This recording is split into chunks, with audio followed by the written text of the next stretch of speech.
Good morning and welcome back to the channel, and if you're new, thanks for joining, and hopefully by the end of the video you might want to click that subscribe button.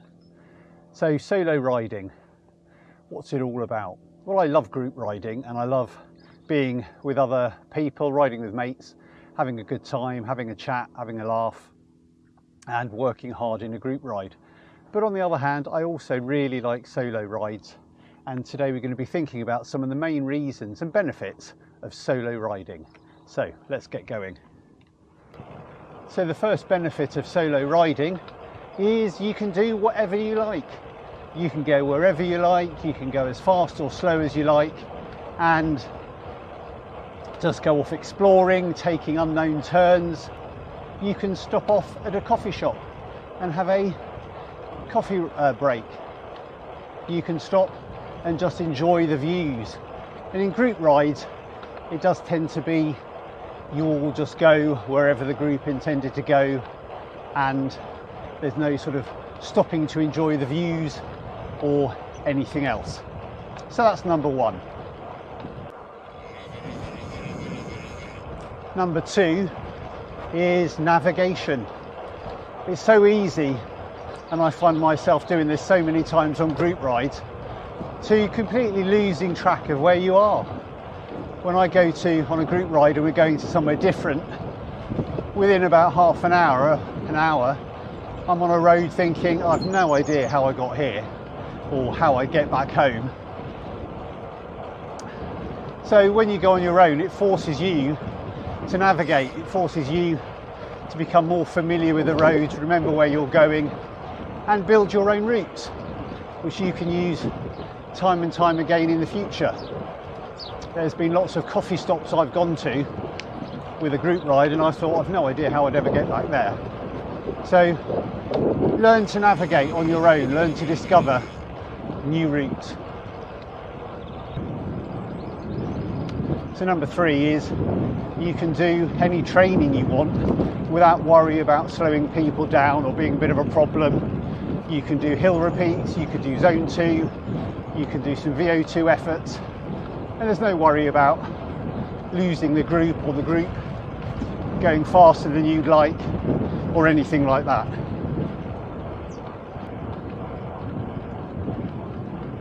If you're enjoying this content, don't forget to like and subscribe and check out other videos on the channel.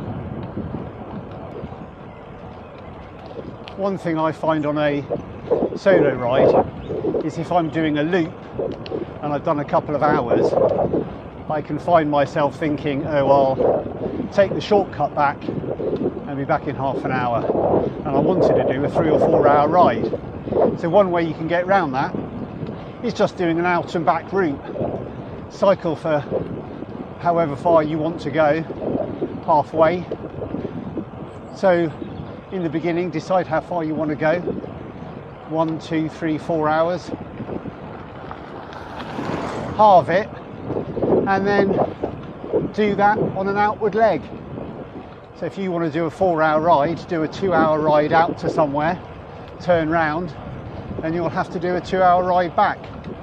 And that's a good way of making sure when you're solo that you actually manage to do the sort of distance or time you wanted to do, and you don't bail out because it's a bit maybe boring on your own, or you're getting tired and there isn't that group to keep you going.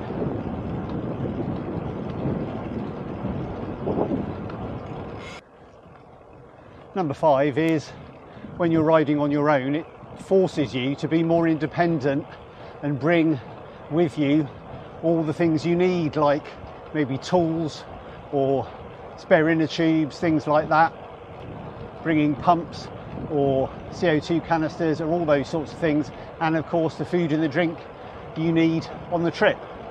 So that's another good thing about solo rides.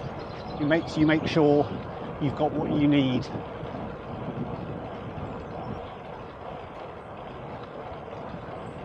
Funny, quite a few people have commented on videos recently saying they thought I was cycling down a cycle path or something like that and couldn't believe the lanes I'm riding on are roads. But I can assure you this is a pretty normal back lane for the UK, and the speed limit down here is 40 miles an hour, believe it or not. Some of these lanes have a speed limit of 60, which is the national limit. Not that anyone ever drives that fast down somewhere like this.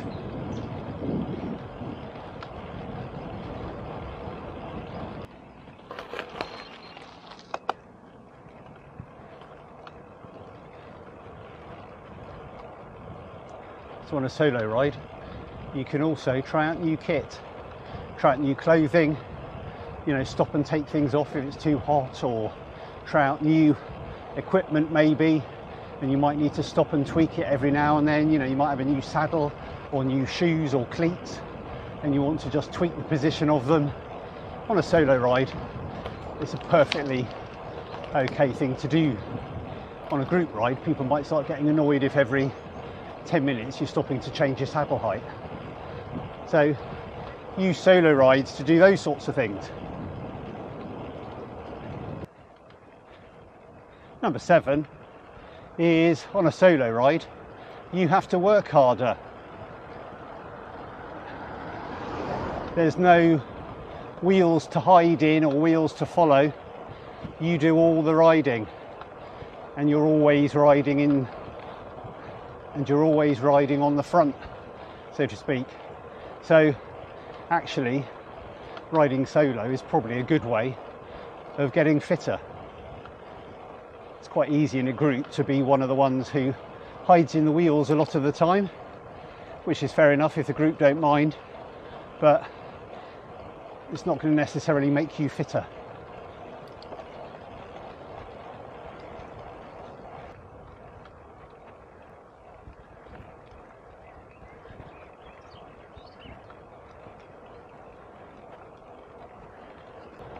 And lastly, on a solo ride, it's not antisocial to listen to music or a podcast.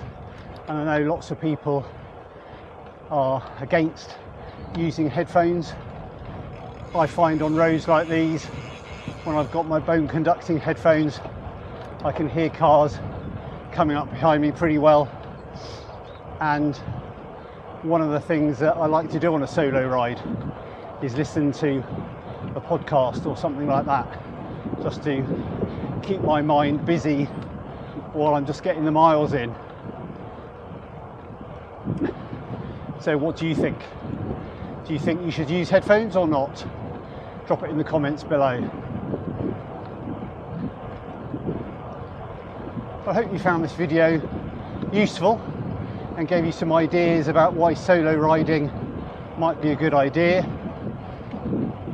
If you've got any other benefits of solo rides, don't forget to drop those in the comments. And until next time, bye for now.